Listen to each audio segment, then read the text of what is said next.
ನಮಸ್ಕಾರ ವೀಕ್ಷಕರೇ, ಇವತ್ತು ಸಾಂಬಾರು ಪುಡಿಗೆ ಬೇಕಾದಂಥ ಪದಾರ್ಥಗಳನ್ನು ತೋರಿಸ್ತಾ ಇದ್ದೀನಿ. ಮೊದಲಿಗೆ ಧನಿಯಾ ಕಾಳು, ಜೀರಿಗೆ, ಕಡಲೆಬೇಳೆ, ಉದ್ದಿನಬೇಳೆ, ಮೆಂತ್ಯ, ಮಸಾಲೆಗೆ ಗಸಗಸೆ, ಏಲಕ್ಕಿ, ಅರಿಶಿಣದ ಕೊನೆ, ಹೆಸರು ಕಾಳು, ತೊಗರಿಬೇಳೆ, ಲವಂಗ, ಮೆಣಸು ಮತ್ತು ಚಕ್ಕೆ, ಹಾಗೆಯೇ ಕರಿಬೇವು ನಾನಿಲ್ಲಿ ಹುರಿದು ಇಟ್ಟಿದ್ದೀನಿ ಆಲ್ರೆಡಿ. ಜೊತೆಯಲ್ಲಿ ಕಡಲೆಕಾಳು. ವೀಕ್ಷಕರೇ, ಈಗ 1 by 1 ದಪ್ಪ ತಳ ಇರುವಂಥ ಬಾಂಡಲಿ ಅಥವಾ ಪಾತ್ರೆ ಯಾವ್ದಾರ ಆಗಿರ್ಬೋದು, ಅದನ್ನು ತೊಗೊಂಡು ನೀವು ಫ್ಲೇಮ್ನ ಲೋನಲ್ಲಿ ಇಟ್ಕೊಂಡು ಚೆನ್ನಾಗಿ ಹುರಿಬೇಕು. ಇದನ್ನು ಚೆನ್ನಾಗಿ ಹುರಿಯೋದ್ರಿಂದ ನೀವು ಎಷ್ಟು ವರ್ಷನಾದರೂ ಇಟ್ಟರು, ಮೀನ್ಸ್ ಎಷ್ಟು ವರ್ಷ ಅಂತ ಹೇಳೋದಕ್ಕಿಂತನೂ ನೀವು 1-1.5 ವರ್ಷ ಅಂತೂ ಯೂಸ್ ಮಾಡ್ಬೋದು. ಅಷ್ಟು ಚೆನ್ನಾಗಿ ಆಗುತ್ತೆ ಈ ಸಾಂಬಾರು ಪುಡಿ. ಅದು ಯಾವ ಥರ ಹುರಿಬೇಕಂದ್ರೆ ತುಂಬ ಲೋ ಫ್ಲೇಮಲ್ಲಿ ಕೆಂಪಗೆ ಆಗಬೇಕು. ಆ ಥರ ಹುರಿದು ಅದನ್ನು ತಣ್ಣಗೆ ಮಾಡಬೇಕು. ಬಿಸಿ ಇರುವಾಗಲೇ ನಾವು ಮಿಲ್ಲಿಗೆ ಕೊಟ್ಬಿಟ್ರೆ ಅದು ಅಷ್ಟು ಚೆನ್ನಾಗಿರಲ್ಲ. ಸ್ವಲ್ಪ ತಣ್ಣಗಾದಮೇಲೆ ಮಿಲ್ಲಿಗೆ ಕೊಟ್ಟರೆ, ನೀವು ಮಿಲ್ಲಿಂದ ತಂದಾದಮೇಲೆ ಅದು ಜರಡಿಗೆ ಇಟ್ಕೊಂಡು ನೀವು ಮಿನಿಮಮ್ 1 ವರ್ಷ 1.5 ವರ್ಷ ತನಕ ಯೂಸ್ ಮಾಡ್ಬೋದು. ನೋಡಿ ವೀಕ್ಷಕರೇ, ಈ ಹಂತಕ್ಕೆ ಕಡಲೆಕಾಳನ್ನು ಹುರ್ಕೋಬೇಕು. ನೋಡಿ ವೀಕ್ಷಕರೇ, ಧನಿಯಾ ಬೀಜನ ಆಗಲಿ ಯಾವುದೇ ಪದಾರ್ಥ ಆಗಲಿ ಕಾಳು ಆಗಲಿ ಡ್ರೈ ರೋಸ್ಟ್ ಮಾಡ್ಕೋಬೇಕು. ನೀವು ಆಯಿಲ್ ಹಾಕಿದರೆ ಅದು ಬೇಗ ಹುಳ ಬಂದುಬಿಡುತ್ತೆ. ನೀವು ಎಣ್ಣೆ ಹಾಕ್ದಿರ ಡ್ರೈ ರೋಸ್ಟ್ ಮಾಡ್ಕೊಳ್ಳೋದ್ರಿಂದ ತುಂಬ ದಿನವರೆಗೂ ಸ್ಟೋರೇಜ್ ಮಾಡ್ಕೋಬೋದು. ವೀಕ್ಷಕರೇ, ಧನಿಯಾ ಕಾಳು ಹುರಿಯುವಾಗ ಒಂದು ಪರಿಮಳ ಬರುತ್ತೆ. ತುಂಬ ಅಂದರೆ ತುಂಬಾ ಸುಗಂಧ ಇರುತ್ತೆ. ಮನೆಯೆಲ್ಲ ಹರಡ್ಕೊಂಡಿರುತ್ತೆ ವೀಕ್ಷಕರೇ ಆ ಪರಿಮಳ. ವೀಕ್ಷಕರೇ, ಈಗ ಕಡಲೆಬೇಳೆ ಹಾಕ್ಕೊಂಡಿದ್ದೀನಿ. ಇದನ್ನು ಚೆನ್ನಾಗಿ ಕೆಂಪಗೆ ಹಾಕಬೇಕು ವೀಕ್ಷಕರೇ. ಆ ಥರ ಡ್ರೈ ರೋಸ್ಟ್ ಮಾಡ್ಕೋಬೇಕು. ನೋಡಿ ವೀಕ್ಷಕರೇ,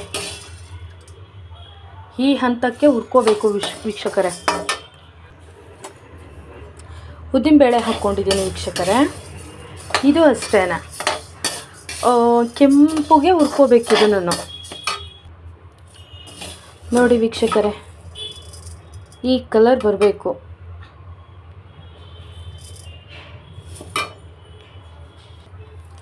ತೊಗರಿಬೇಳೆ ಹಾಕಿದ್ದೀನಿ ಇವಾಗ. ಇದನ್ನು ಅಷ್ಟೇ ಕೆಂಪುಗೆ ಹುರ್ಕೋಬೇಕು. ಹೆಸರು ಕಾಳು ವೀಕ್ಷಕರೇ, ಇದು ಹಸಿರುಗಿರೋದೆಲ್ಲ ಹೋಗಿ ಕೆಂಪುಗಾಗತ್ತೆ. ಅಲ್ಲಿವರೆಗೂ ನೀವು ಡ್ರೈ ರೋಸ್ಟ್ ಮಾಡ್ಕೋಬೇಕು. ಇದು ನೋಡಿ ತೊಗರಿಬೇಳೆ, ಈ ಹಂತಕ್ಕೆ ಹುರ್ಕೋಬೇಕು ವೀಕ್ಷಕರೇ. ಈಗ ಮೆಂತ್ಯ ಹಾಕ್ಕೊಂಡಿದ್ದೀನಿ.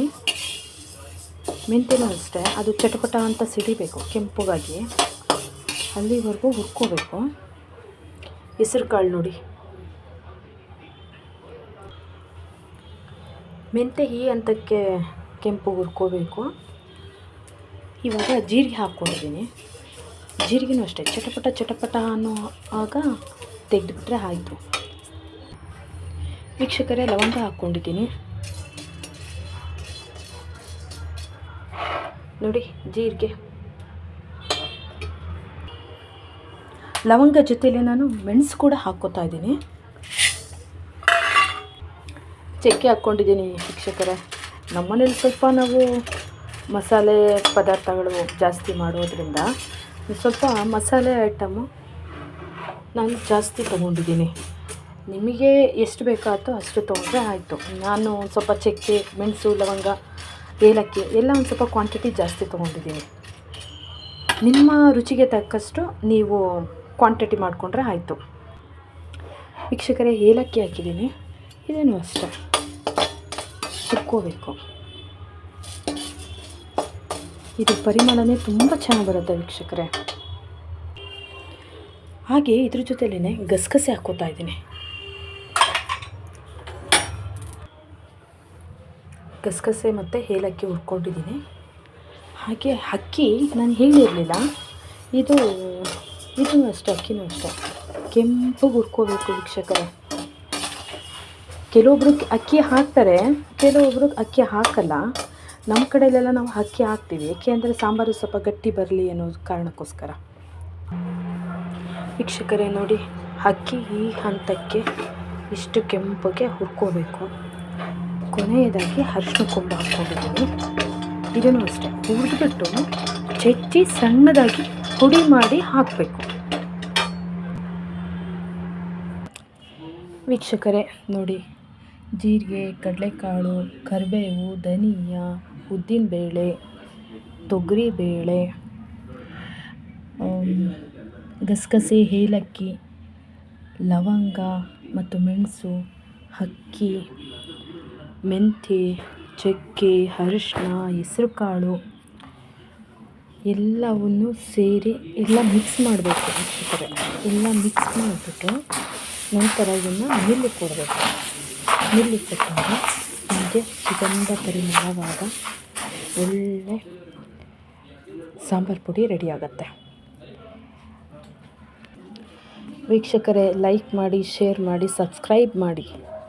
ಥ್ಯಾಂಕ್ ಯು, ಧನ್ಯವಾದಗಳು.